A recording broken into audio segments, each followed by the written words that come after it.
Hello, Todd. Nice to meet you. Nice to I'm meet you too, buddy. I'm present to my side, my friend Chris. Chris is here for help me and translate everything. When you will take time to explain, expose your encounter about this creature you have met. So in first time, Todd, yeah, I will leave you to present yourself, introduce yourself. All right. Hey, my name is Todd Kreider. Todd nous disait qu'il est de Milwaukee, que sa rencontre avait eu lieu certainement dans les années 60, en 1978 ou 1980. Il avait à peu près une dizaine d'années à cette époque. Et il était parti un dimanche après-midi en automne, avec une belle journée ensoleillée, sur un chemin en BMX qui allait dans la forêt à quelques kilomètres de chez lui, et un chemin qu'il prenait habituellement pas loin du centre même de Milwaukee, donc dans une zone urbaine.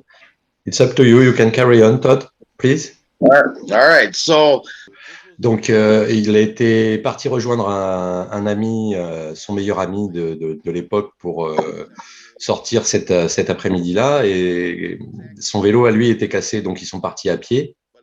Et le chemin passait par une petite crique où il y avait un arbre mort. Et c'est pas vraiment une rivière, mais c'est un ruisseau. Et comme il avait des chaussures neuves, je crois, apparemment, ils voulaient pas les mouiller. Donc, ils ont rejoint un pont dans une base militaire désaffectée, qui avait servi à des manœuvres de tanks. Et donc, il y avait les traces de tanks. Et c'est là-bas qu'il faisait du BMX. Et il voulait aller voir rejoindre son frère et des amis à lui. Mais ils sont partis à pied par ce chemin-là, dans la forêt. Et d'un côté, d'un côté du pont, il y avait les bâtiments militaires, et de l'autre, il y avait à peu près 180 ou 150 acres de forêt, donc une grande forêt. Mais tout ça, faisait partie de l'enceinte de la base militaire où ils allaient s'amuser, faire du vélo, du BMX.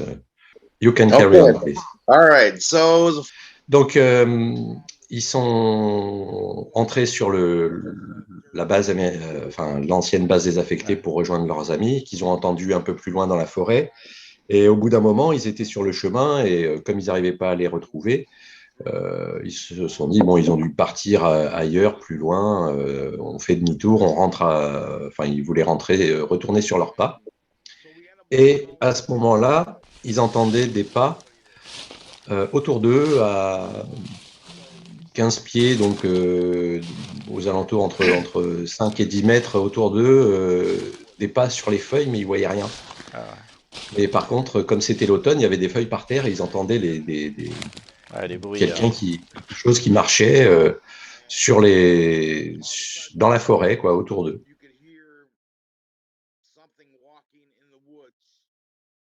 It's okay, Todd. You can carry on, please. okay.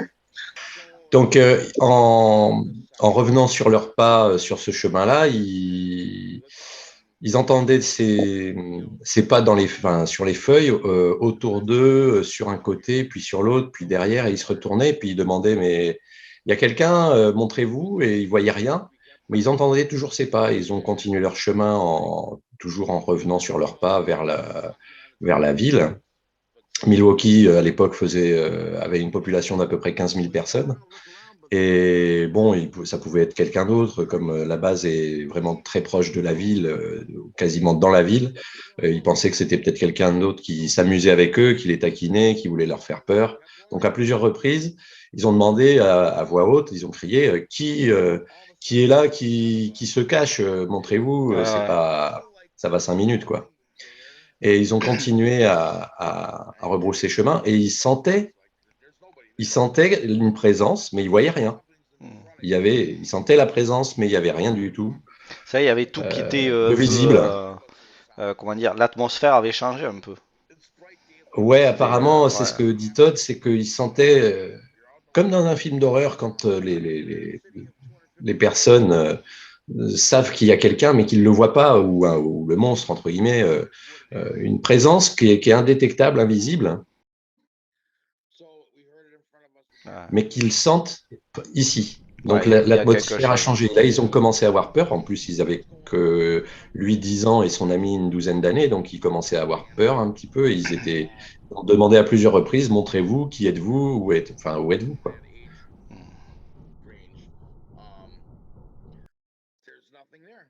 Ok, Todd. Okay. So, Donc, ils étaient sur ce chemin en train de faire des allers-retours en cherchant qui était là, à chercher à identifier si la personne qui s'amusait avec eux, qui c'était. Et à un moment donné, Todd a pensé au chemin de fer qui traversait la forêt, qui était plus pratique pour sortir de la forêt et rejoindre le McGovern Park, qui est un parc dans Milwaukee, qui était plus, enfin bon, bref, c'était plus facile de passer par là. Et au moment où ils allaient quitter le chemin et rentrer dans le petit bout de forêt qui les séparait du chemin de fer, c'est là qu'il a vu la créature à peu près 3 mètres de lui, debout. Leurs regards se sont croisés. Todd était figé sur place, tétanisé. Il disait que, comme dans les films d'horreur, il voulait crier, mais il n'y a rien qui est sorti de sa bouche. Il n'a pas réussi. Il ne sait pas combien de temps ça a pu durer, 30 secondes, 1 minute ou 5 minutes. Enfin, je pense que ça a dû être assez court. Mais il n'a rien pu faire. Il était tétanisé et la créature le regardait dans les yeux. C'est comme s'il lui sondait jusqu'au fond de l'âme. Et Todd était totalement terrifié et effrayé. Et il est parti en courant euh, dans le sens en suivant le chemin le petit chemin qu'ils avaient emprunté. Il a traversé la crique comme un fou et il est rentré dans une impasse où il y avait une, un, un entrepôt. Et en fin de compte, il tambourinait à une porte pour lui, sa vie en dépendait. Il demandait à ce Ouais. qu'on lui ouvre. Mais comme c'était un dimanche après-midi, il n'y avait personne. Donc, et il voyait son reflet dans la vitre de la porte sur laquelle il tapait. Et il était Ah, il était paniqué. totalement effrayé, quoi.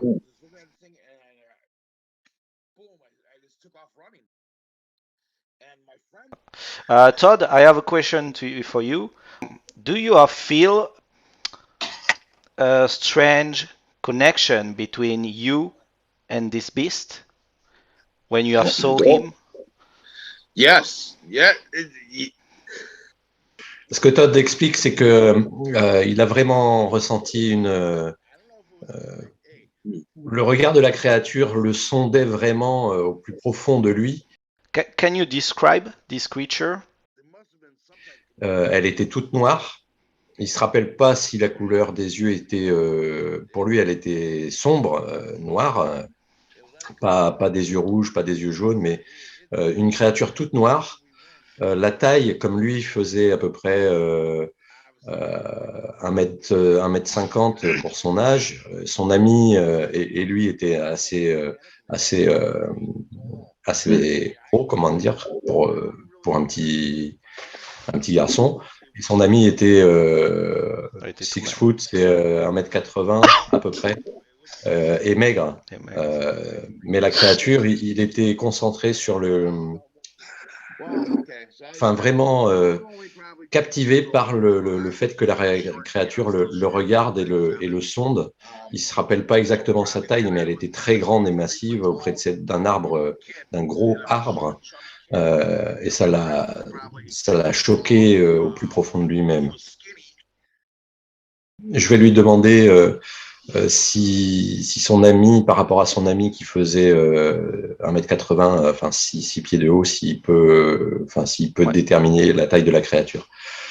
Todd, for the size of the creature, your friend was around 6 foot tall. Donc, il a vu cette créature qui était toute noire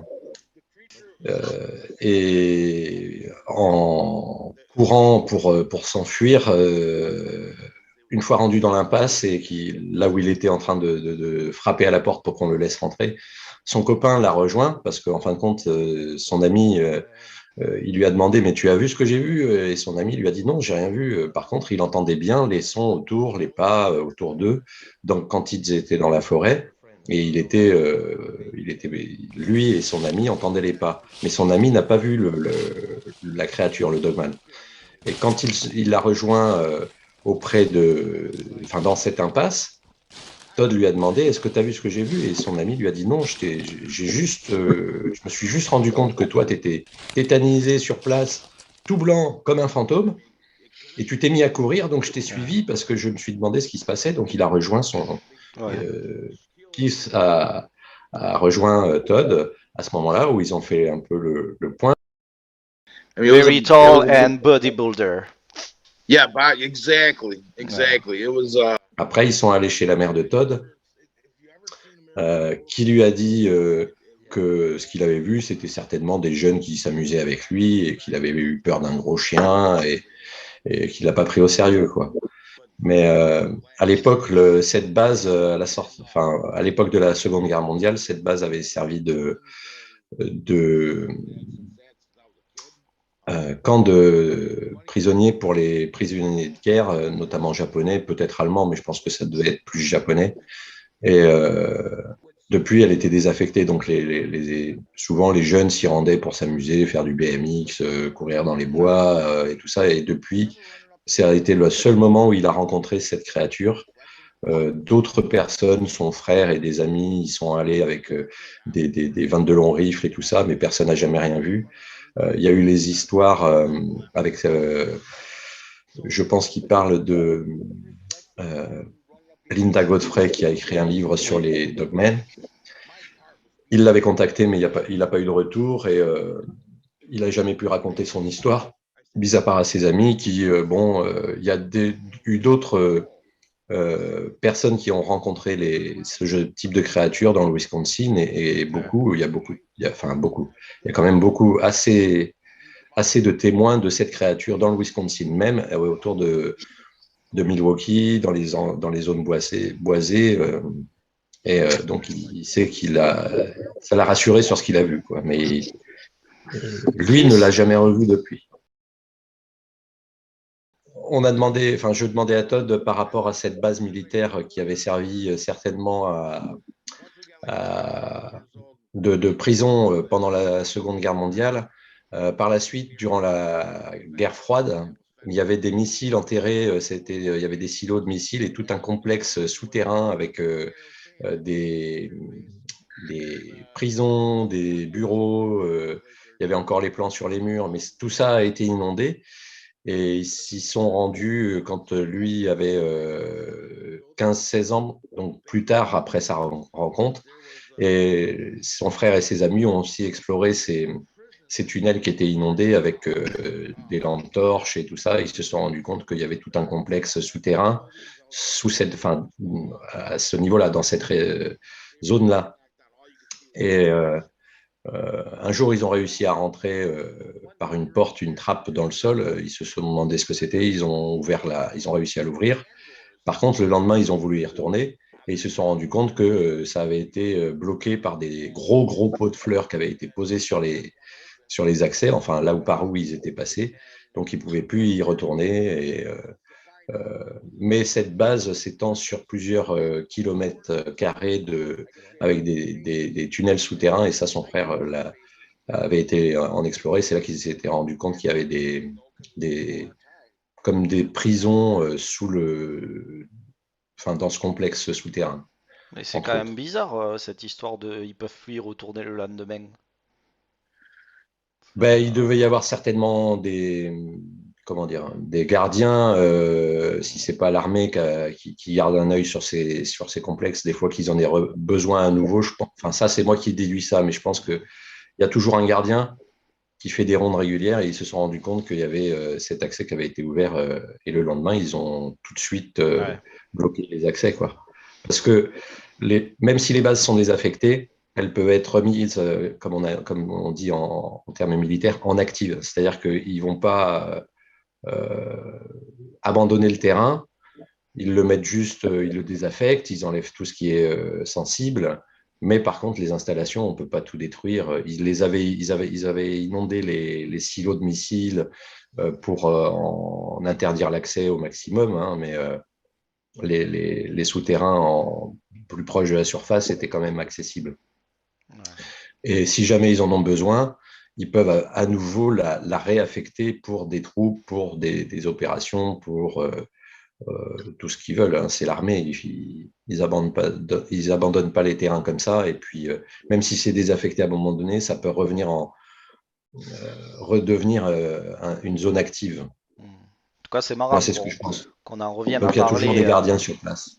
de sous-sol. Ben ouais. Ouais. Et ça s'étend sur des kilomètres carrés. Et ouais. Donc, Il y a de quoi jouer cache-cache là-dedans. ouais. Et puis, pour Sauf une que, créature sauf que t'es peut-être pas retrouvé. ouais, voilà.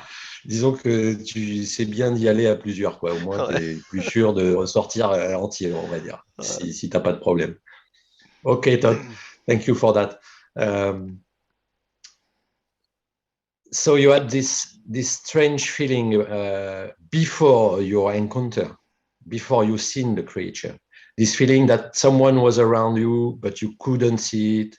Your friend too, Keith, had Yes. this impression too, and it was really weird. Like if you cross, if you walk in a different dimension. Yes. Uh, Yes. Exactly. Like, yeah, it was like you were in a movie. It was. donc je demandais à Todd s'il avait eu cette impression bizarre quand il a vu la créature, comme s'il pénétrait dans une dimension où Où le temps avant il s'arrête. n'arrivait pas à voir cette créature, et son ami non plus. Et puis à ce moment où il l'a vu, cette espèce d'impression d'atmosphère qui a changé, mais il se rappelle pas si tout était silencieux autour de lui, mais vraiment il avait cette impression bizarre, comme dans les films d'horreur, d'être en face de quelque chose qu'ils n'arrivaient pas à voir. Et puis tout d'un coup, hop, c'est en face d'eux, enfin en face de lui notamment. Et après, plus tard, quand il en a parlé autour de lui, bon, ses parents l'ont pas pris au sérieux et ils lui ont dit bon, t'as rien vu ou t'as cru voir quelque chose, mais c'était pas ça. Et par contre, à partir il a des amis à ses parents qui vivaient là depuis toujours et qui ont dit que depuis que la base avait été désaffectée, au moment où la base a été désaffectée, il y avait des gens qui venaient faire des séances un peu bizarroïdes, des trucs, des rituels. On ne sait pas trop Ouais. de quel style, mais plutôt bizarre la nuit. Et ce qui l'a le plus frappé, c'est d'avoir vu cette créature en plein jour. Euh, Ouais. et qu'il l'entendait, mais il ne la voyait pas. Todd, do you think this creature have supernatural power? Yeah, it must have. Cette faculté supernaturelle, pour lui, oui, il y a quelque chose, parce qu'ils n'arrivaient pas à le voir. Ils l'entendaient, mais ils ne le voyaient pas jusqu'au moment où il s'est présenté devant lui, quoi. Ouais. Donc c'est assez troublant, quoi. Comme s'il avait décidé de se montrer de lui-même, quoi. Ouais. Moi, je vais lui demander si les pas, la cadence des pas, si c'était rapide autour d'eux, comme quelque chose qui court ou quelque chose qui marchait. Todd, I would like to ask a simple question. When you first hear, and all the time just before you seen this creature, when you hear the footsteps on the leaves in the forest, was it walking or running? Was it fast or slow? Or Ooh, if no, you it have was slow. It wasn't like it was running. Todd disait qu'il avait cette impression vraiment très très bizarre que ils allaient dans une direction et les pas venaient comme si ça les suivait, ça se calquait sur leurs pas, ça marchait en même temps qu'eux en fait. Ça courait pas, ça marchait en même temps qu'eux. Mais c'était le bruit des pas venait en face d'eux, mais ils voyaient rien. Ils se retournent pour aller dans l'autre sens et c'est le même le même schéma, c'est-à-dire que à nouveau, ils entendent les pas et c'est supposé être en face d'eux. Ouais. mais il voit rien. Et c'est là qu'ils ont commencé à avoir très, très peur, quoi. Enfin, lui et son ami étaient vraiment ont Oui, par, commencé à avoir vraiment peur de rien voir, mais d'entendre ça, qui les suivait sur un côté, en face, sans rien oui, voir. parce que par déduction, normalement, du moment où ils entendent le bruit très proche d'eux, ils auraient dû avoir un visu, ce qui n'est pas le cas. Donc je Oui, pense que c'est ça qui doit être terrifiant, quoi. mais c'est là que c'est vraiment perturbant parce que et c'est, on entend, c'est proche, mais on voit rien. Enfin, ils ont rien vu. Ah, Donc là tous les sens, je pense que tous les sens de perception, la vue, l'ouïe et tout ça sont perturbés parce que on entend quelque chose, on sent quelque chose, une présence, mais il n'y a rien en fait, on voit rien ouais. jusqu'au moment où il l'a vu. Ouais, Donc c'est ça, comme j'imagine s'il avait décidé de se montrer devant Todd, en à, fait. à un moment donné, ouais, il s'est montré à Todd juste en face, comme ça, alors qu'avant il voyait rien, ni lui ni son pote ont rien vu, et son ami n'a rien vu non plus. Il a vu que Todd a changé d'attitude, était figé sur place, tout blanc comme un fantôme, et après il est parti en courant Et il pour a aller tracé.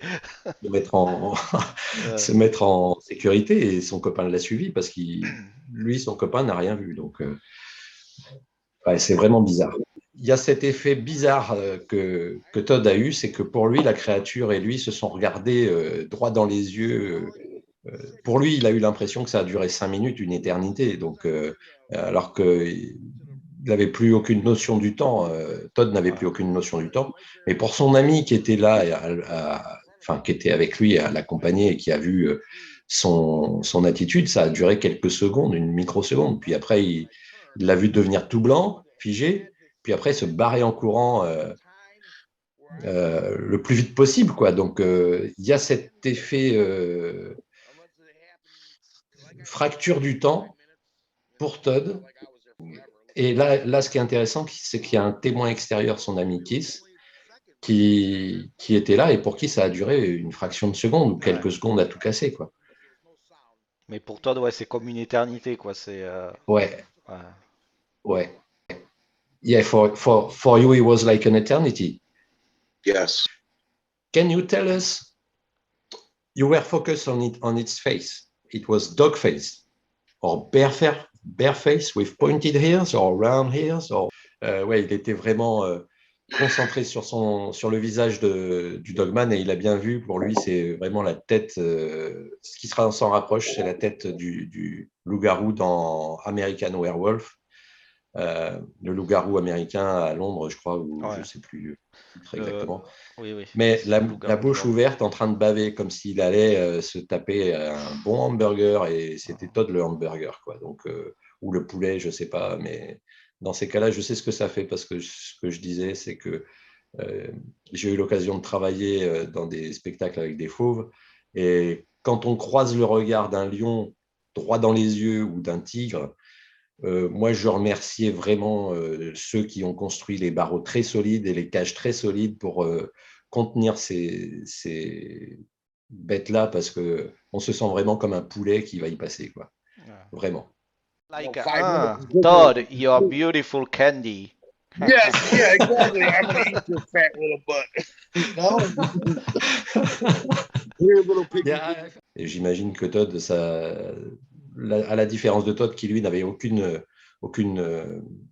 protection vis-à-vis de cette créature, c'est pour ça qu'il s'est barré en courant comme un fou, parce que cette impression, c'est ça, Ben, c'est ça, on est c'est que la proie. là, t'as pas le temps de. La seule chose à laquelle tu penses, c'est ta sécurité et à pas te faire bouffer le cul, quoi. Faut le dire, hein. Ouais, puis c'est vraiment cette attitude, bouche ouverte, en train de baver, avec des crocs énormes, et de le regarder, c'était son repas, quoi.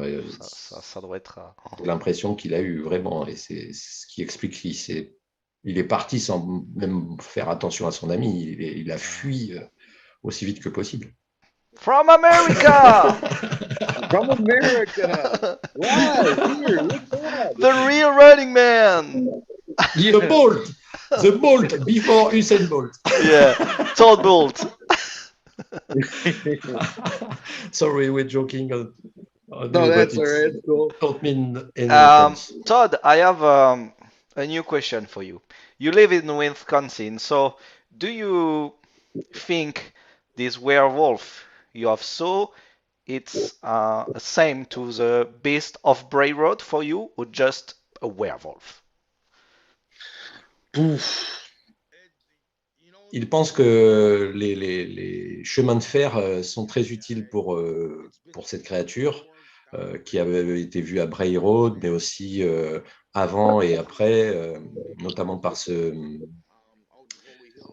travailleur, cette personne qui travaillait pour la ville et qui ramassait les carcasses de Ah oui. d'animaux morts sur les routes, qu'il l'a vu monter, enfin qu'il l'a senti et vu monter dans son pick-up truck où il avait mis une cadavre de cerf et qui est parti avec. Enfin, la créature est partie avec. Donc ça, c'était pas très loin. C'était euh, Holly Hills. Je crois que c'est pas très, c'est Milwaukee, c'est le Wisconsin, et beaucoup de personnes ont vu ces créatures à droite ou à gauche. Alors, est-ce que c'est le même ou un autre? Sans compter qu'avec les tunnels sur le terrain de la base, il peut emprunter les tunnels, c'est ce que je soumettais comme idée à Todd, pour se déplacer d'un endroit à l'autre sans être vu et sortir à un bout ou à un endroit de la base et après emprunter les tunnels. Euh, mais ce que Todd disait, c'est que cette faculté, s'il a cette faculté de se rendre invisible, il peut aller n'importe où il veut, personne ne Eh le oui, verra. c'est ça. Euh, c'est hyper Là, intéressant, c'est. encore une fois. Ouais. Mm. Bah ouais, parce que là, ce que lui a vécu avec son ami, c'est qu'ils entendaient quelque chose sans rien voir, sans jamais rien voir. Et c'était en plein jour. Plein jour, pas de nuages, bon, d'accord, en forêt, mais c'est en plein jour, en plein après-midi, quoi. Il était tôt dans l'après-midi quand il a eu sa rencontre. Donc là, ça pose question. Thank you very much for your time and your story, and it's very No, kind of no you. problem. No problem. But You know, actually, in France, more and more people are making their coming out with the Dogman story because Virgil made his channel, YouTube channel, a few months ago, and actually in France, the thing is that witness of these encounters, but they didn't know who to talk to, did and now anybody? it's possible. To my But side, for me, it's yeah. I saw this black massive beast in the middle of the night in Campaign Road. Yeah, you said you were taking a turn, and you seen that thing just standing there eating something in the middle of the road. I remember like yesterday. And That's thank you very thank much. you so much. Thank you guys. Really, God bless, man. Thank All right. you. God thank bless you. too. Bye bye, All right. Todd. Bye. See ya. See ya. Bye bye. Donc Chris, nous revoilà pour le débrief de cet échange avec Todd, qui fut encore une fois particulièrement agréable, fluide, et Todd, voilà quoi, une personne merveilleuse, hein, vraiment très très sympathique. Tout à fait, ouais. Et son témoignage est sincère, on le sent sincère, et même si ça date de l'époque où il avait une douzaine d'années, ça l'a marqué au point où tous les détails qu'il nous a fournis sont très précis quand même.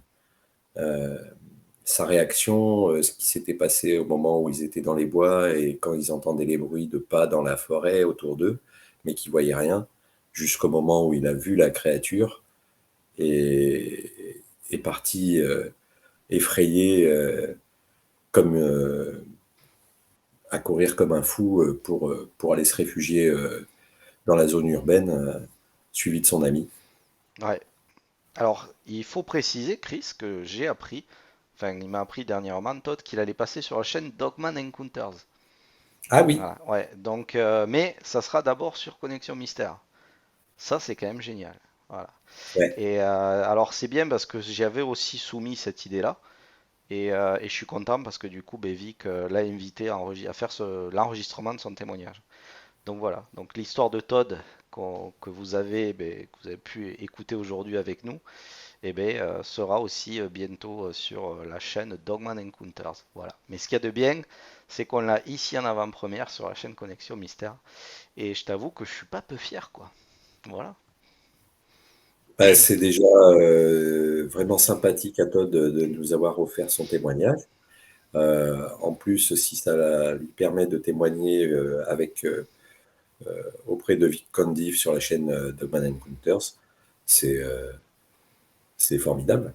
Encore une fois, moi en tant que témoin aussi, je dis souvent ça, c'est que quand on parle de notre observation, on a toujours l'impression qu'on en parle comme si ça s'était passé hier. Parce que c'est Oui, un fait tellement marquant dans nos vies que ouais. on se le remémore très fréquemment parce que on est toujours en recherche de réponses, d'essayer de savoir. Parce que qu'on le veuille ou non, on a toujours essayé de chercher à comprendre, de rationaliser en donnant un nom à ce qu'on a vu. Mais non, c'est pas un ours, c'était pas une panthère, c'était pas je sais quoi, un lynx ou non, on sait ce qu'on a vu.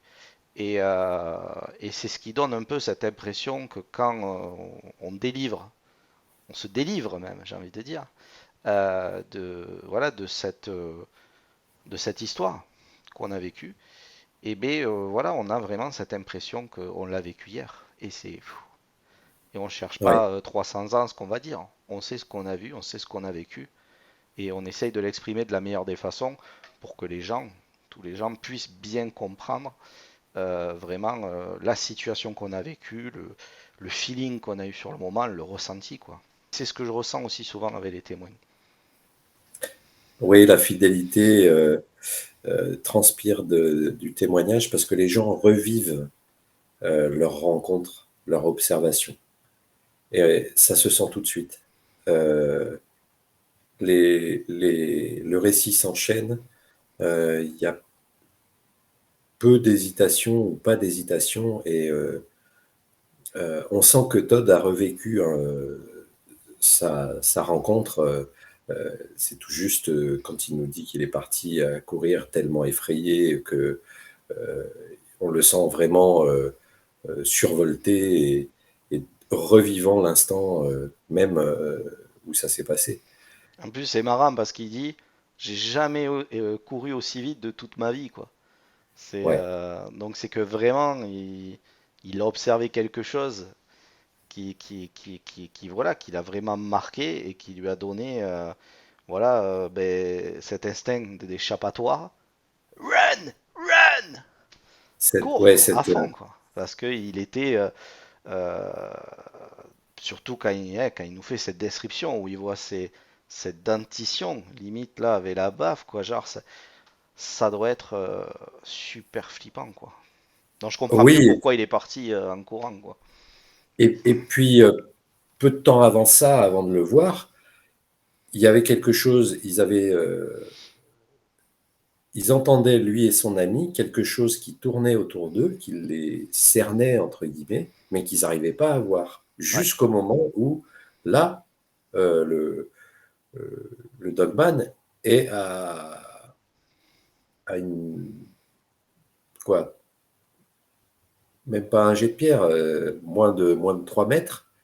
Il est là, le long du tronc d'arbre, en train de le fixer, et alors qu'avant, il ne voyait rien du tout. Donc le contexte juste avant fait qu'ils étaient pas très rassurés, lui et son ami. Todd est parti en courant après quelques instants en voyant la créature, mais son ami, lui, n'a pas vu la créature, mais à la réaction de Todd, il l'a suivi, il a couru, il a bien senti, enfin, que Todd avait simulé pas c'était pas pour blaguer, quoi. C'était qu'il y avait vraiment eu quelque chose qui l'avait effrayé. Et tous les deux sont partis en courant, donc c'était vraiment très perturbant pour Todd comme pour son ami. Et c'est ce que Todd arrive à nous expliquer lors de son témoignage, Et jusqu'au moment. puis on y vient, hein. On y vient hein, à cette situation, encore une fois, mais moi j'aimerais croire personnellement, j'aimerais avoir cette réflexion très simpliste hein, de me dire, c'est un animal, c'est un animal inconnu, c'est juste qu'on l'a pas encore répertorié, point. Et moi, c'est vers cette direction que j'aimerais aller. Mais si je vais vers cette direction-là, ça veut dire qu'il faut que je ferme les yeux sur les témoignages comme Todd, comme Ian auparavant, et bien d'autres qui arriveront sur la chaîne ou qu'on a déjà écouté, où il y a quand même quelque chose qui dépasse l'aspect juste animal. Parce que là, clairement, Todd, quand il nous dit je l'ai entendu devant, je l'ai entendu sur le côté, je l'ai entendu derrière, et ce bruit était très très très proche.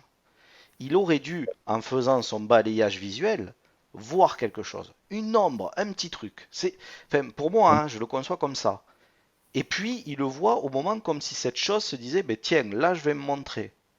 Enfin, c'est comme ça que j'analyse la situation. J'ai du mal à me dire qu'il n'ait pas pu voir au moment où il balaye, en ayant ces bruits autour de lui si proches, quelque chose. Tu vois, une petite ombre noire passer, ou même s'il est rapide. Parce que même s'il est rapide, on distingue tu vois, comment dire, une ombre, Oui, quelque chose. Donc, oui, et puis, ça bon, m'interpelle, ça m'interpelle. ben, et puis il n'est pas tout seul, il est avec son ami qui est aussi en train de chercher à identifier qu'est-ce qui est autour d'eux, à droite, à gauche, devant, derrière. Et même si c'est très rapide, quand on marche dans la forêt et qu'on court dans la forêt, il y a des feuilles qui volent, il y a les brindilles sur lesquelles on marche qui ont un mouvement, qui se cassent, qui retombent, et rien de tout ça, à part les sons. Donc ça, c'est là où on rentre dans une espèce de dimension bizarre où on entend des choses, mais on voit rien. Et c'est ce que Todd explique très bien, c'est qu'ils ont même appelé plusieurs fois pour savoir si c'était pas leurs amis qu'ils étaient partis rejoindre, qui leur faisaient une blague ou quoi que ce soit, mais ça leur semblait vraiment incongru parce que ils les auraient vus très vite, Oui, oui. ou leurs amis les auraient pas fait marcher aussi longtemps. Euh, Puis même, je pense qu'ils les auraient vus, quelqu'un qui veut vous faire une blague en forêt, quand c'est des gens, ils ont beau être très rapides, vous les voyez courir ou se cacher derrière un arbre, mal se cacher, enfin bref. Mais là, rien de tout ça. Et donc, on est dans une espèce de dimension où on entend des choses, on sent qu'il y a quelque chose. C'est une sensation, c'est pas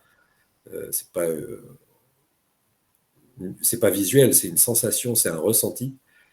Et là, paf, le, le cryptide apparaît en face de Todd, très proche, le long d'un tronc d'arbre,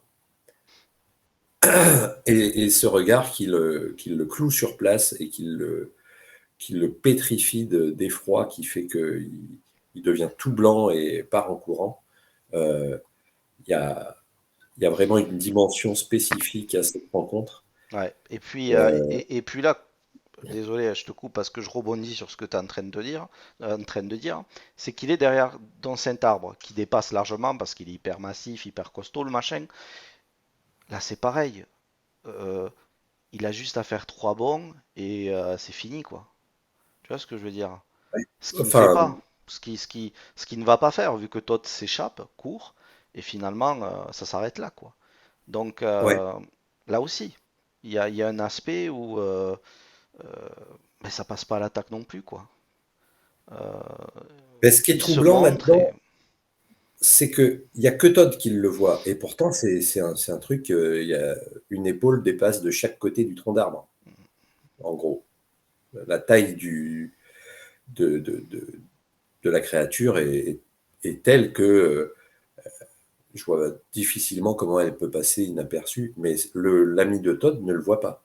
Ouais, Il n'y a que Todd qui le voit. Et il était très proche, même pas à trois bonds, parce que l'animal, vu sa taille, aurait pu tendre euh, la patte ou la main, on ne sait pas trop, et toucher Todd presque. C'était vraiment à cette distance rapprochée incroyable. surtout que Todd, en courant, lui monte le dos. Donc, il ne reste pas face. Donc, à partir où il monte le dos, de ce que je sais, c'est à partir de là, tu as un peu une proie, quoi. Donc, il aurait eu très facilement, juste comme tu dis, attendre voilà, sa patte, son bras, ou peu importe, ou à faire peut-être deux, trois pas.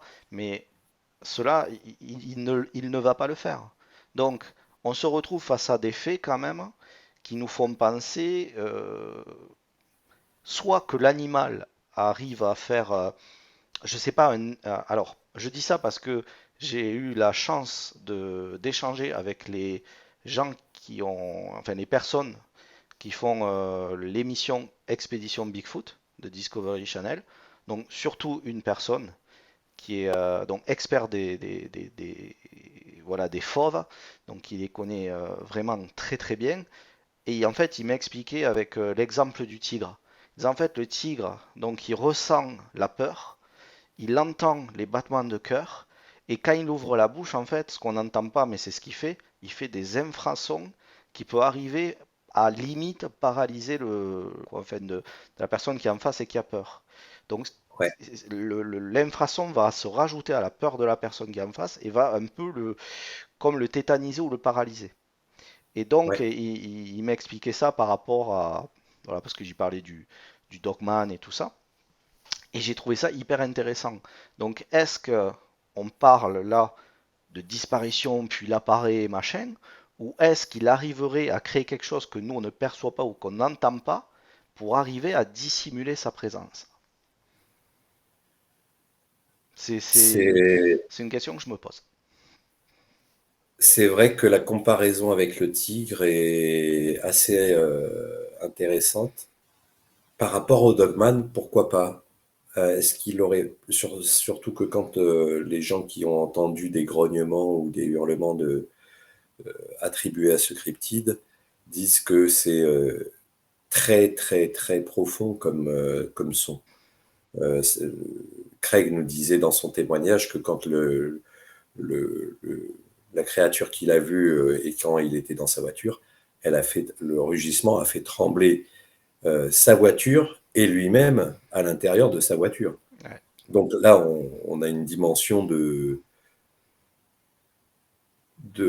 et une capacité de créer des infrabasses, des infrasons, des vibrations carrément, qui pourraient, euh, comme tu le dis, justement, amener à ce que les, les observateurs soient troublés de plus discerner correctement au niveau de la vue à cause de ces infractions, et donc ne rien voir jusqu'au dernier moment.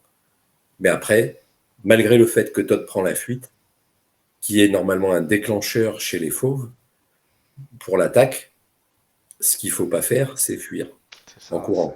Reculer calmement, si possible, euh, pour ne pas enclencher cette réaction de la part d'un fauve quelconque, est conseillé. Partir en courant, c'est la solution pour se faire attaquer. Hmm.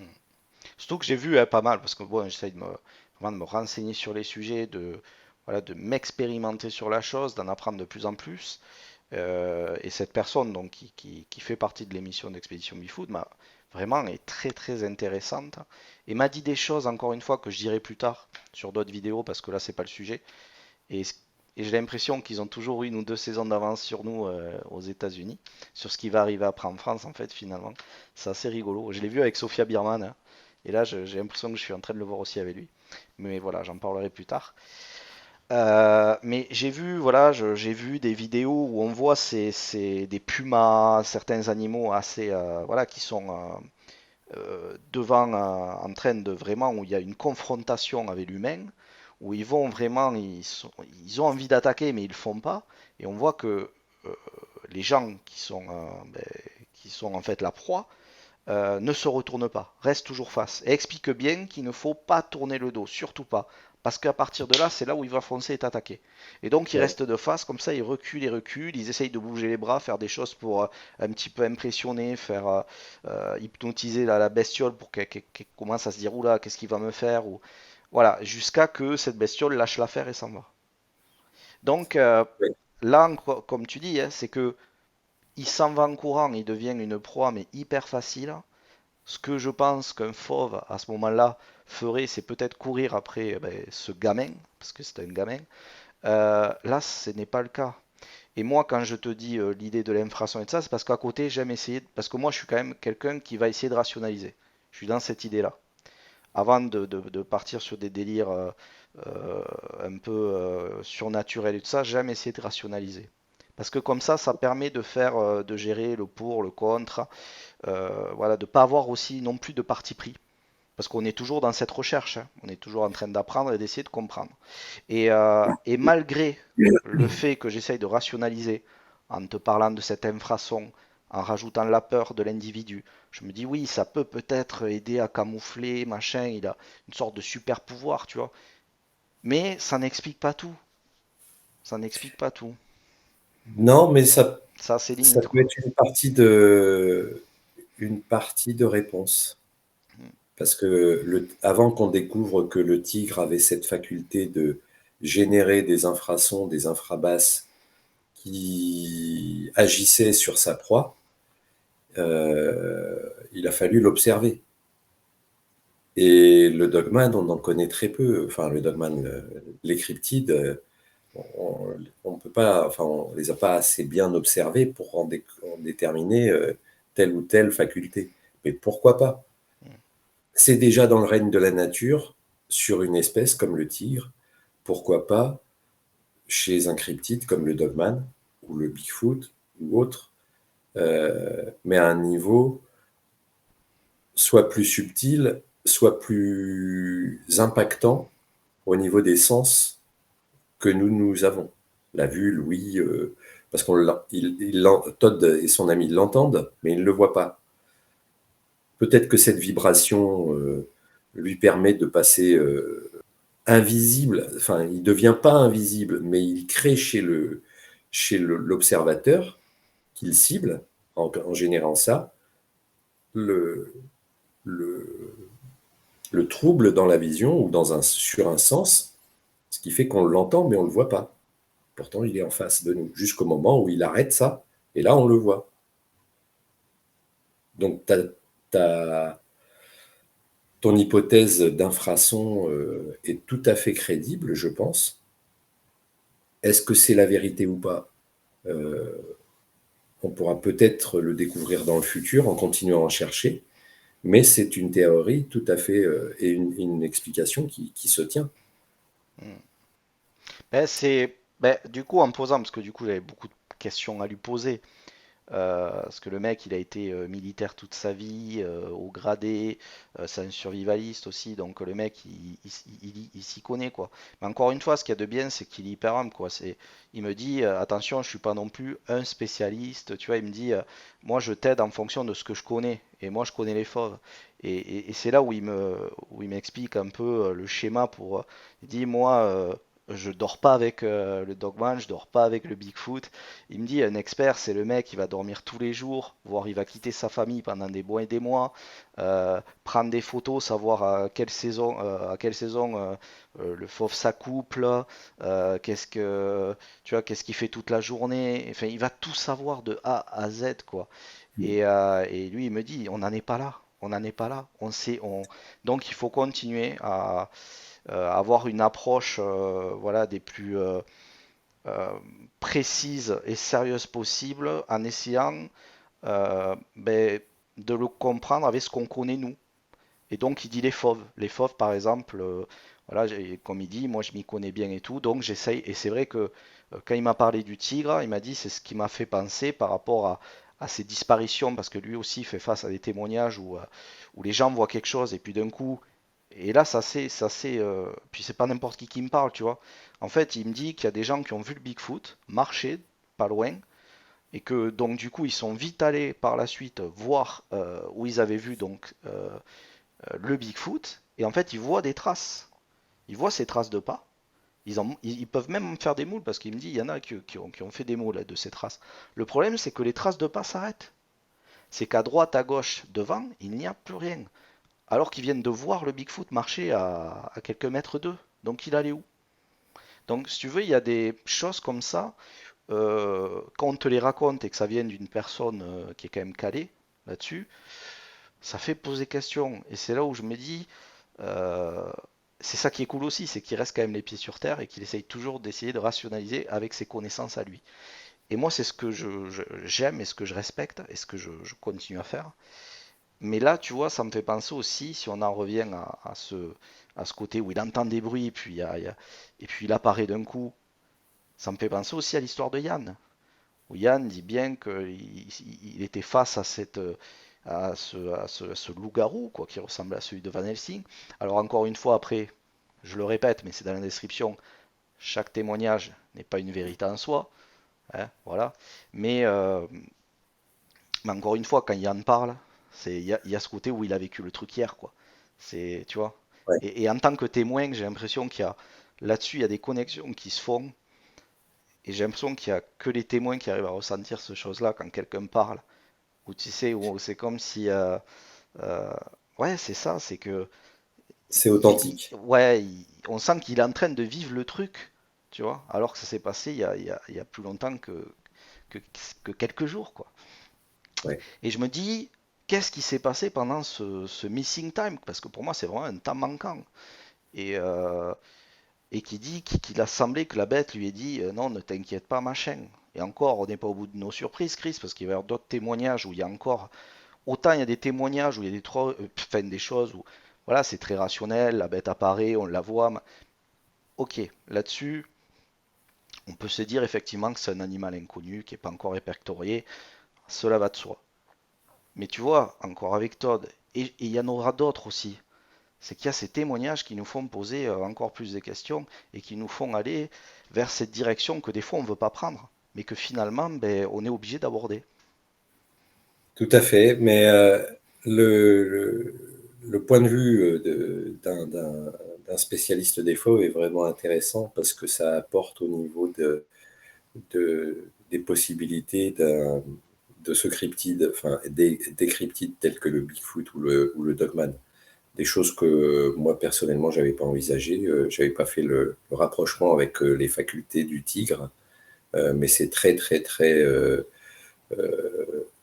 intéressant de pouvoir se baser sur des connaissances d'une personne qui est vraiment spécialisée dans ce domaine, le domaine des fauves. Euh, et après, le témoignage de Yann, il y a ce missing time, ce temps manquant. C'est, c'est vraiment troublant parce que là, on n'est plus face à un cryptide animal, on est même par rapport à Todd, euh, le fait qu'il fuit ne déclenche pas d'attaque.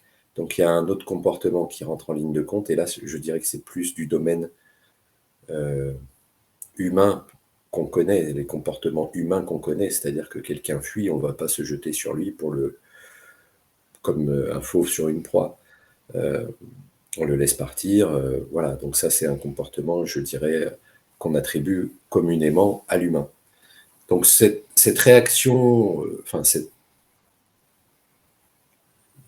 oui, cette réaction du Dogman avec Todd, comme avec Yann,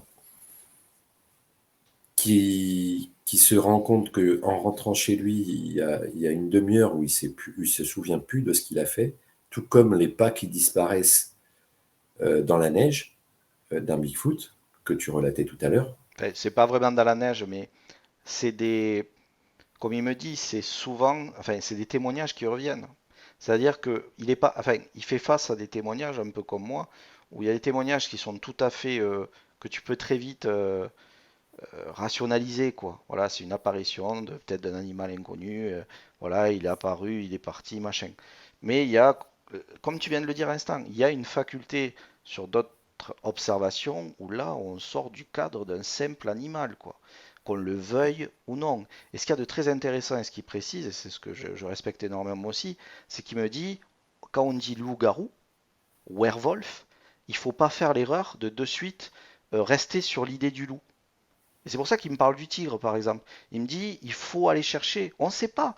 Ok, ça a peut-être un look qui ressemble à un loup-garou et ça. Et encore, il trouve que Dogman c'est bien parce que finalement, et c'est vrai que là-dessus je le rejoins, c'est que quand on questionne, même Todd le dit, c'est vrai que souvent quand on questionne les gens, finalement ils arrivent jamais à se mettre d'accord si c'est vraiment une tête de chien ou de loup. Et plus je suis confronté à des témoignages, et plus ils savent vraiment si c'est vraiment loup, si c'est vraiment un chien. Et donc le fait d'avoir Wow. appelé cette créature Dogman, je pense que cela va aussi de soi. Parce que peut-être que les gens ont plus assimilé la silhouette, enfin la tête peut-être à quelque chose qui s'apparente à un chien. Tu vois ce que je veux dire?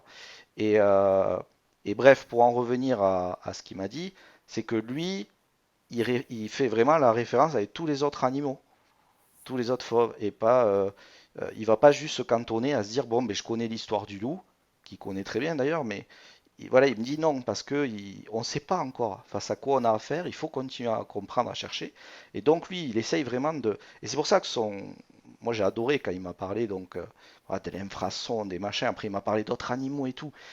Et c'est là où c'est vrai que du coup, euh, vu que finalement, c'est pas grand-chose, quoi. Alors bien sûr, si on écoute nos émissions avec Craig et tout, on se dirait, bon ben voilà, c'est un animal inconnu, il vit dans les grottes, terminé, quoi. Mais là, encore une fois, avec Todd, avec Yann et d'autres récits qui vont arriver, euh, je sais pas, Et c'est... ceux déjà existants. Ou est-ce qu'il y a Parce que plusieurs? Est-ce qu'il y a plusieurs façons? Est-ce qu'il y a plusieurs... je sais pas, est-ce qu'il y a un truc réel? Est-ce qu'il y a un truc qui va un peu plus dans le surnaturel? Est-ce que les deux existent? Est-ce qu'une seule chose existe? Moi, je pense que vraiment. Mais en même temps, c'est bien de pouvoir exposer tout ça et de se poser de vraies questions là-dessus, parce que c'est ce qui va nous permettre oui, d'avancer, quoi. tout à fait. Et suivant les personnes et les observations, les descriptions des fois diffèrent, même si globalement, en parlant du dogman, certains parlent de bearman, donc homme-ours, vu la taille de la tête et la forme.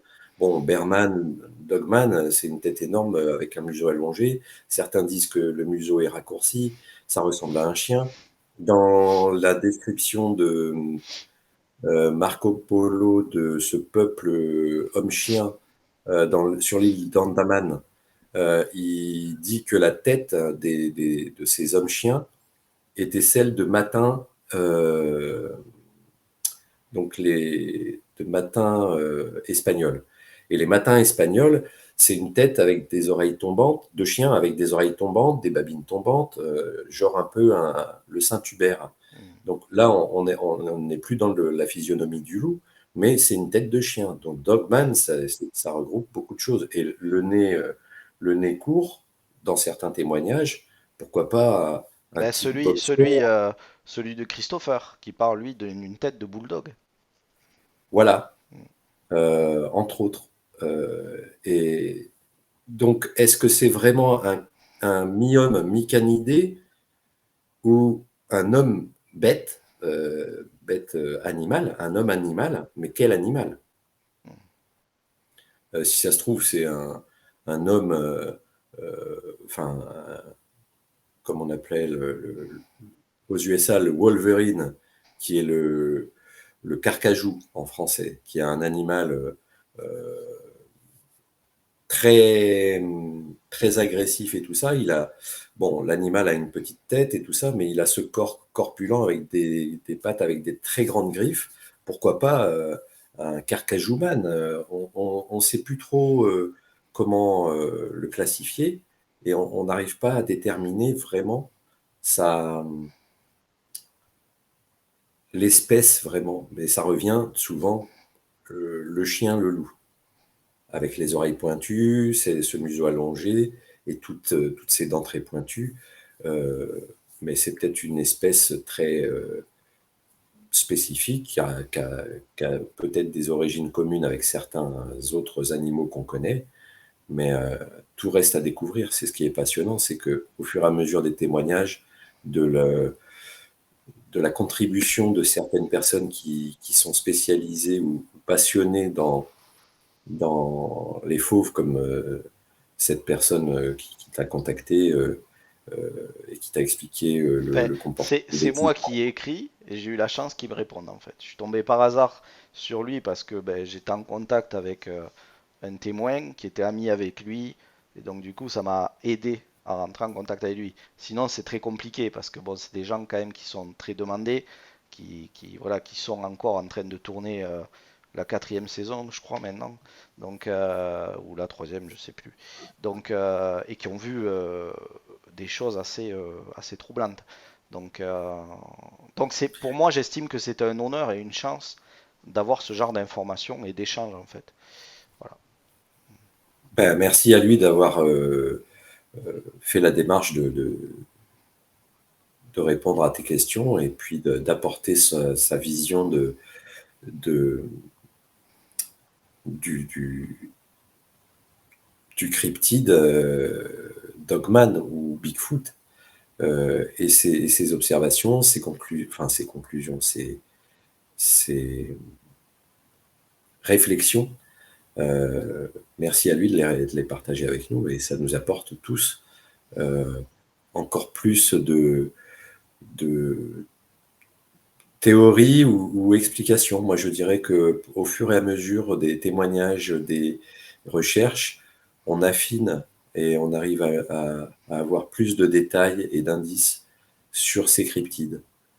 Ce qui c'est aussi bien sur leur faculté que leur habitat, que leur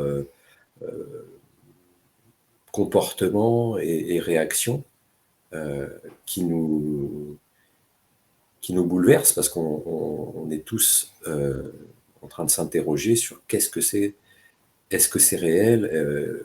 Certains faits et observations sont vraiment déconcertantes.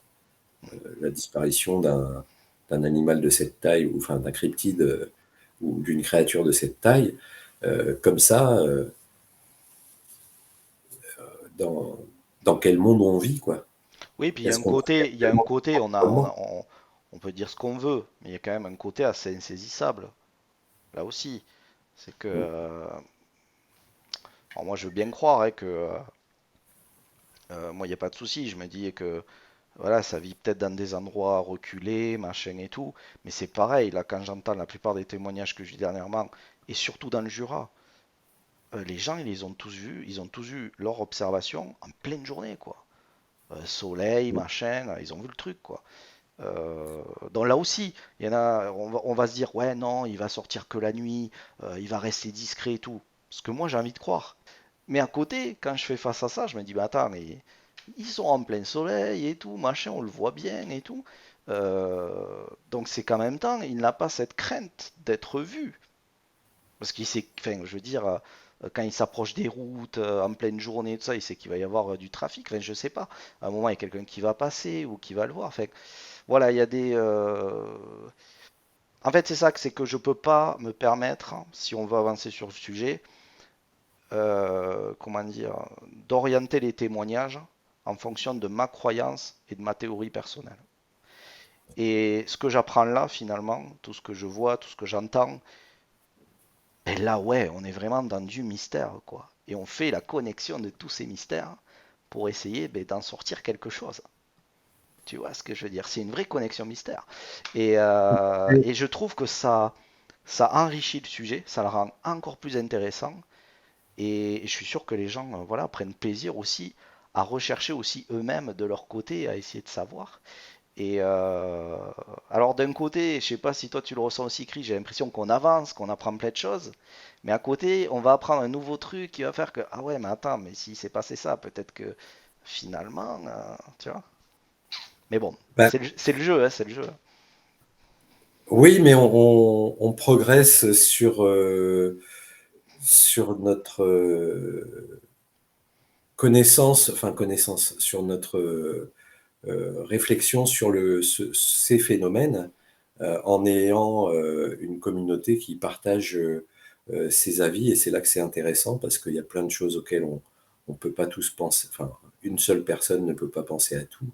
Et chacun contribue par ses connaissances, par ses réflexions, euh, ses observations, ses déductions à, à mieux définir ce qu'il y a dans ces mystères, euh, sans, sans en enlever l'attrait, au contraire, et en cherchant à mieux comprendre pourquoi il a pas peur d'être vu en pleine journée, pourquoi il a certaines interactions à certains moments qui va traverser la route alors que il doit avoir une ouïe très fine et entendrait un véhicule à des kilomètres, donc pourrait passer après, ou capable de faire des bonds de plusieurs mètres de haut, donc il pourrait sauter au-dessus du véhicule sans être vu, sans problème. Enfin, plein d'autres alternatives qui pourraient faire en sorte qu'il reste indétectable et invisible, mais toujours présent, surpris dans une action ou dans un endroit où quelqu'un se rend alors que personne s'y rend d'habitude. Le fin fond d'une forêt, une grotte, je sais pas moi, un tunnel désaffecté comme la base militaire où Todd avait l'habitude de s'amuser avec ses Mais, amis. mais c'est ça qui est incroyable, c'est que on en revient au système souterrain que nous a parlé Craig et qui pour moi est une théorie qui me plaît beaucoup, avec l'idée d'une civilisation qui vivrait sous terre et qui qu'on voit tous ces réseaux qui vont sur des kilomètres et des kilomètres. Donc moi je veux bien, et au contraire ça me plaît énormément, moi je veux bien croire ça. Mais tu vois, là on peut dire, ben voilà, à côté t'as ces silos, et tu te dis, voilà, il y a cet aspect souterrain qui revient. Ok, on peut faire du lien. Mais à côté, Todd va t'expliquer que juste là, devant, il entend le bruit là, il entend le bruit là, là, ça tourne autour de lui. Putain, mais il voit rien le mec, quoi. Et puis d'un coup, le truc, il est là, quoi. Et il est droit, genre même pas épuisé, quoi. Salut, ça va. Euh, et là, Oui, et tu puis dis, ah, c'est surtout ah. une créature d'une taille qui passerait pas inaperçue, quoi. 3 mètres, enfin, entre 2,50 m et 3 mètres de haut, une carrure de Hulk. Ouais, ouais, c'est Voilà, ça. c'est pas le truc qui passe sans qu'on le voit, quoi, sans qu'on le remarque. À côté de ça, j'ai j'ai repensé à certaines histoires des USA et des conflits entre les Indiens et les Européens. Et par rapport au système souterrain, il faut savoir que Geronimo, quand il a décidé de fuir les réserves et qu'il a été traqué par la cavalerie américaine, est resté pendant plusieurs mois, si ce n'est pas années, insaisissable parce que ils apparaissaient à un endroit et disparaissaient à un autre. Et là, je me dis, la théorie des tunnels, elle prend encore plus de sens.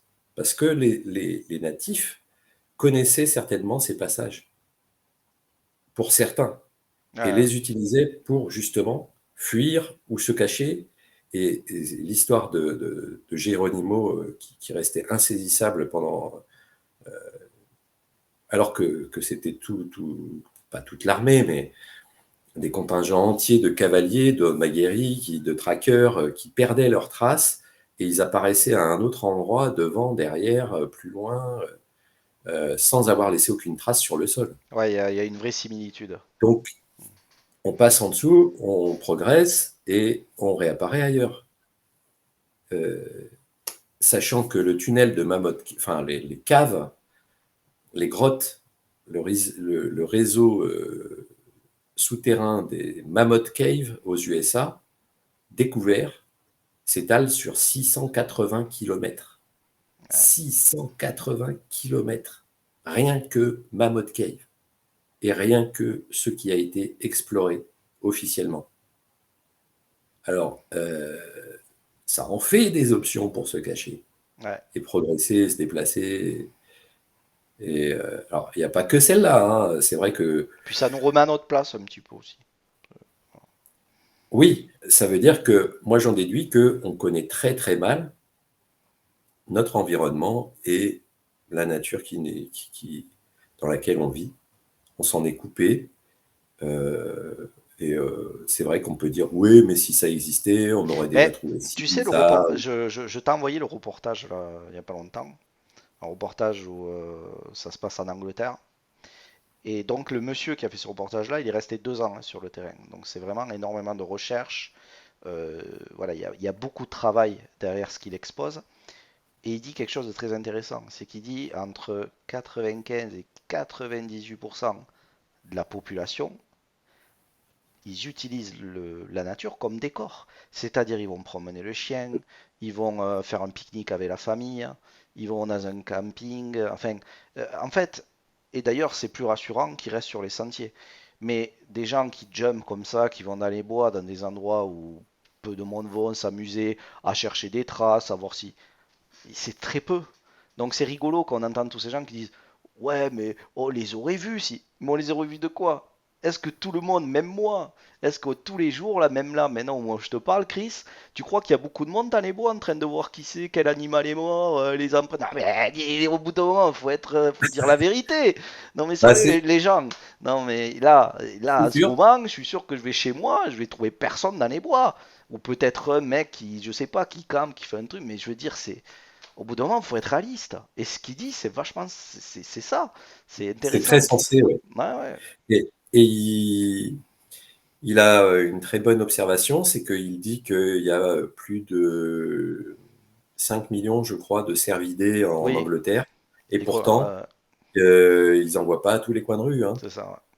Et Et donc, l'Angleterre, c'est une très et grande c'est île. ça. Donc, ça veut dire que, en imaginant, on se dit que le Dogman existe, qu'il y a 2000 individus.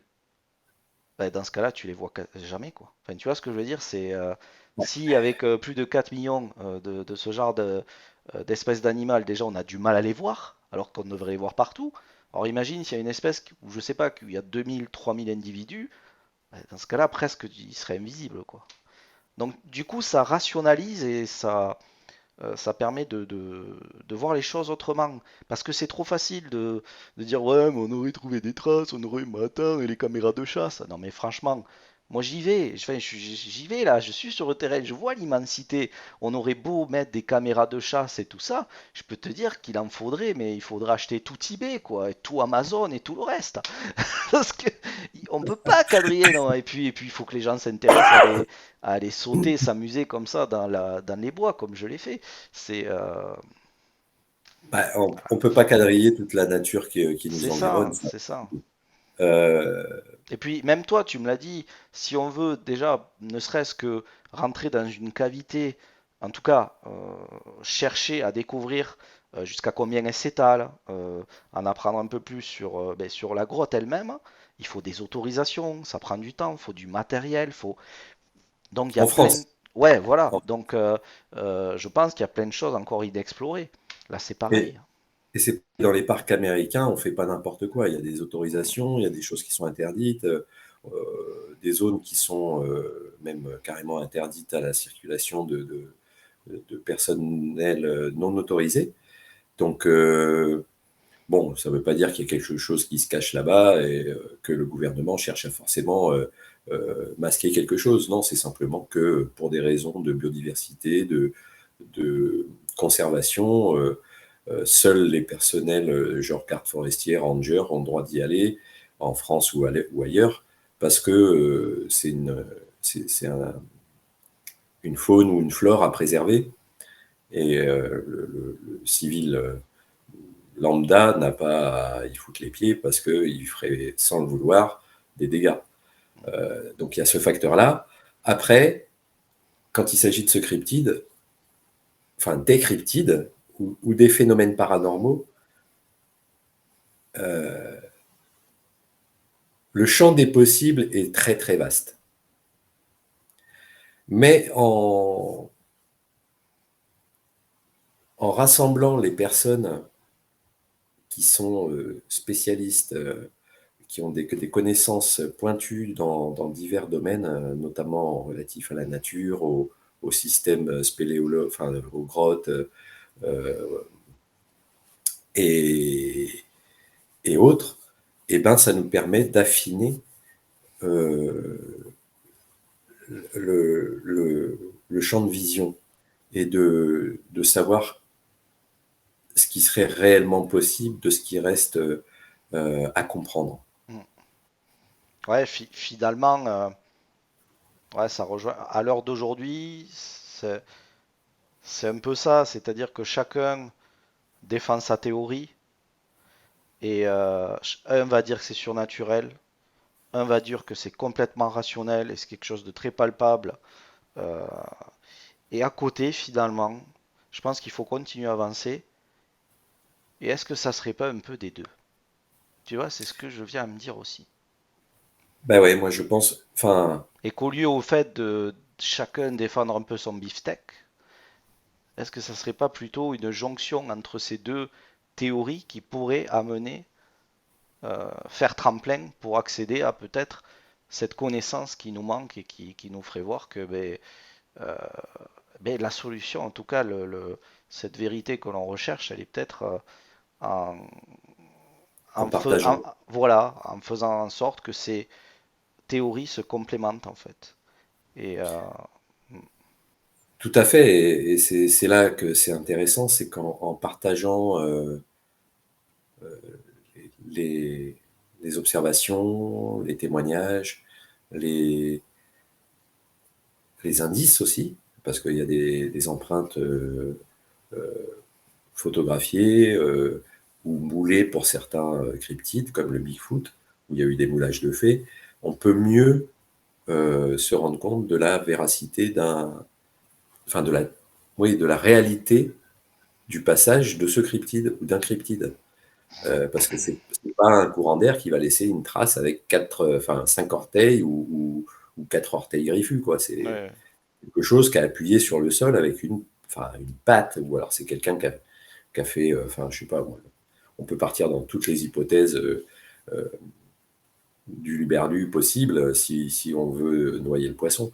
Mais il y a quand même des éléments de preuve, on va dire, qui, en les rassemblant, en faisant des déductions, en partageant, en échangeant, on avance tous ensemble. Ça, c'est ce qui est très intéressant. Et depuis que on... c'est essentiel à une bonne connexion. Tout à fait, tout à fait. Et la chaîne est là pour ça, pour partager.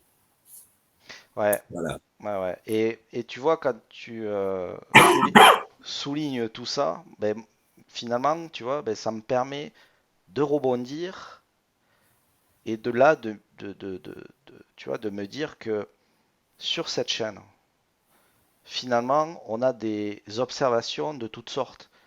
Des observations qui vont vraiment aller dans quelque chose de concret, comme je le dis, de palpable, euh, où on peut juste simplement se dire, c'est voilà, c'est un animal, on l'a pas encore répertorié, il est là, et parfois il y a des gens qui, lors d'une nuit ou voilà, d'un moment incongru, bam, ils tombent dessus, ils la voient, un peu comme ça m'est arrivé finalement. Et à côté, il y a vraiment presque, je me montre, où j'ai pas de pression à le faire en plein jour aussi. Il y a une sorte de communication, on a l'impression, en tout cas, il y a un échange. Il y a un aspect qui sort du cadre juste, c'est un animal. Euh, et finalement, moi, je sais que dans mon observation, il y a deux choses. Et ces deux choses, finalement, font peut-être le lien. C'est qu'il y a ce côté très... euh, elle mangeait, cette bête mangeait quelque chose. Donc, ça prouve que c'est quelque chose de vivant, qui était là, qui avait besoin de se nourrir. Donc, on est sur Tout quelque chose de vrai, tu vois, de palpable, de vivant, qui... Voilà. Mais à côté, quand cette tête s'est levée, c'est ce qui est assez dérangeant, mais à la fois élégant, c'est que ça a eu une... Ça a relevé la tête comme c'était quelque chose un peu d'humain. Il y avait... C'était élégant, quoi. C'était pas... Tu vois? Et ça fait C'était ouais, hop là, et ça m'a regardé sans pression. Le truc, il est pas c'était pas un parti. réflexe animal, hein. Ouais, ouais. Et Tu c'est as là senti. où, où tu vois, ça peut faire cette jonction de, c'est à la fois quelque chose de très vivant, mais il y a aussi autre chose. Tu le vois, cette réaction, cette façon de te regarder. Elle m'a vu, elle sait où j'étais dans ma voiture. Elle n'a pas fait, oh tiens, je me casse, tout. Elle était là, oh, qu'est-ce qu'il veut lui? Enfin, elle n'a pas eu de pression, elle s'est pas cassée rien. Et je suis sûr que je serais revenu, elle serait restée là, et voilà, qu'est-ce que tu veux, quoi. Et Ouais. Tu l'as pas senti inquiète ou non, troublée. pas du Elle tout, était pas du tout. en train Il y avait quelque chose, comme je te dis, qui est pas normal, bordel. Ce qu'on le veuille ou non, on sait ce qu'on il y a a- vu, quoi. Et sur le moment, quand tu roules après et que tu vois cette chose, tu as le temps de faire ton analyse, même si c'est un court instant. Putain, tu le sais, quoi. Tu sais que c'est pas une panthère, tu sais que c'est pas un puma, c'est pas un putain de lynx, c'est pas un putain d'ours. Tu le sais ce que t'as vu, quoi. Et surtout quand tu le vois à 3-4 mètres de toi. Enfin, je veux dire, il était là, quoi. Et Bah ouais, mais la difficulté mm, qu'ont tous les témoins, c'est en tant qu'humain, on a besoin de rationaliser ben par oui, rapport c'est pour ça à que j'ai notre dit c'était une panthère référentiel, échappée d'un zoo. à nos connaissances. Donc, on va chercher dans nos connaissances à identifier qu'est-ce que j'ai vu. Et le problème, c'est que ce qu'on a vu, c'est normal, enfin, dans le cadre des témoins comme toi, ce que vous avez observé, c'est pas rationnel. C'est ça le problème. Et c'est là qu'il y a euh, une connexion à faire, c'est-à-dire en recherchant, en rassemblant le maximum de témoignages, d'observations, de théories, aussi farfelues que soient-elles, on peut arriver à se dire, ben, il y a des choses qui sont récurrentes, qui reviennent souvent, qui sont par rapport à cette créature. Et donc, il y a quelque chose, quoi. Donc là, ça rationalise. Qu'est-ce que c'est? On le saura que en continuant à chercher. Je Et suis c'est vrai entièrement qu'il d'accord. y a plus que l'animal dans le comportement de ce cryptide et même du Bigfoot et d'autres cryptides. Il y a plus que l'animal. Il y a une réflexion Oui, construite. il y a un schéma qui s'établit en fonction de la situation que va vivre l'animal. Et j'ai l'impression qu'il a même un temps d'avance, quoi, des fois. C'est. Mais il faut faire gaffe à pas tirer aux conclusions euh, parce qu'on on donne des impressions, enfin, nos impressions ne sont pas forcément la réalité. Ouais, On va prêter des intentions à des animaux alors qu'ils ne les ont pas. Ou on voit quelque chose et on en détermine que c'est ça forcément, alors que d'un autre point de vue, c'est totalement autre chose. Donc il faut faire attention à ne pas laisser les impressions qu'on a nous guider sur des pistes fausses ben, je ou pense glissantes. que. Enfin, moi, c'est comme ça que je vois les choses, mais la remise en question doit être permanente. Et aussi ne Et pas avoir peur de se tromper. C'est pas. Voilà, voilà. ça fait partie du job, quoi. Et puis en même temps, hein, si on détenait la vérité, ben, finalement, il y aurait plus de mystère. Et à quoi bon chercher le dogman ou le Ah, loup-garou? Il on y aurait aurait moins. encore un million de questions à élucider. Ouais, je pense aussi. Ouais, ouais. Bon, du coup, on s'est éternisé, Chris. Bah écoute, c'est pas plus mal. Je suis sûr que les gens vont apprécier notre échange. Et puis ça montre bien que Todd a réveillé pas mal de choses à moi en tant que témoin et pas mal aussi de questionnements, de réflexions sur tous ces témoignages qui commencent à, ben voilà, à nous faire et réagir parce qu'ils sont de plus en plus nombreux. Et c'est ce qui est bien, c'est ce qui est bien. Et c'est Ouais. bien que je puisse le partager, partager tout ça avec toi parce que tu arrives, tu as ce recul nécessaire, tu as cette culture aussi. Et je trouve que voilà, on se combine bien, on se complète bien. Et tu vois, quand je te dis que finalement c'est un peu des deux, ben regarde. Comme ça, je Ah, pense qu'en équipe, tu le vois bien, ça nous permet d'avancer. Voilà. merci. Mais à plusieurs, on a plusieurs idées et c'est intéressant. Et puis, tu me permets de découvrir tout ça avec toi, avec les témoins. Et moi, je suis reconnaissant pour tout ce que tu fais pour tous. Merci, Virginie. Eh bien, Merci, merci. commissaire. Eh bien, moi, je dirais que c'est un honneur de t'avoir dans mon cercle d'amis, mon ami Christophe. Voilà. Merci beaucoup. Moi aussi, je suis content de te compter parmi mes amis. Mais attention, rappelez-vous toujours que ce que je dis, c'est pas la vérité. J'en sais rien. Je cherche, Ni la comme tout le mienne. monde. Enfin, voilà. Voilà. On, On émet des on théories, suppose. elles sont ce qu'elles sont. Ça ne veut pas dire qu'on a la réponse toute faite. Donc, utilisez votre discernement, votre libre arbitre, votre libre pensée pour tirer vos conclusions. Voilà. Bah écoute, j'ai envie de rien rajouter à cela parce que ça a été très bien dit, très bien formulé et ça conclura parfaitement ce débriefing. Merci infiniment Chris. D'ici là, on n'oublie pas de rester connecté au Mystère. exactement. Voilà. Et on vous dit à très bientôt. Salut tout le monde. Salut, salut.